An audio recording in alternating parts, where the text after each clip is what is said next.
Unit 12, Reading 1. Despite its problems, America's economy had grown big and rich after World War II. Between 1947 and 1971, people's buying power doubled. For the middle class, times felt good. Millions of children were born in the 20 years after 1945.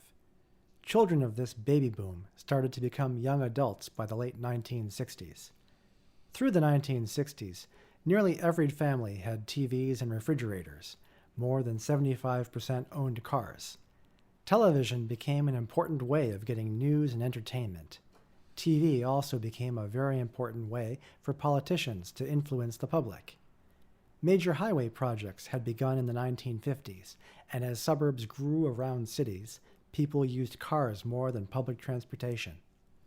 To travel between distant places, people stopped using trains and started using airplanes. Products of American culture, like basketball, baseball, Hollywood films, fast food, and rock music, became popular overseas. President Johnson had turned unpopular, and the growing Vietnam War forced Johnson to reduce his costly Great Society programs. In the difficult year of 1968, Richard Nixon, a Republican, was elected president.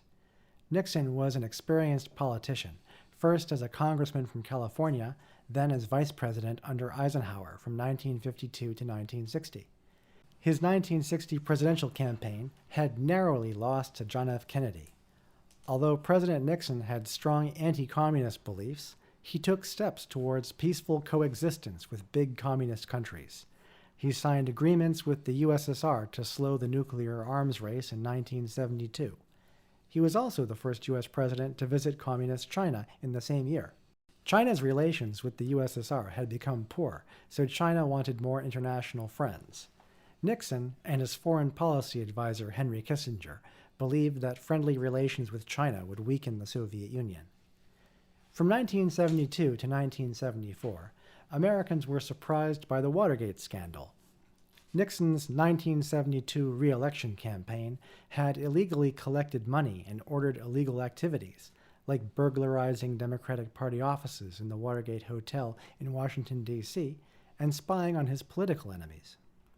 News about the suspicious Watergate Hotel burglary reached the public through the Washington Post newspaper.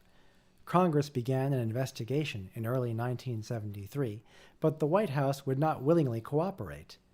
This major investigation was shown live on TV. Every day, the public saw more lying at the center of the government. As the Watergate investigation continued, Nixon's lies grew, and several officials suspiciously resigned.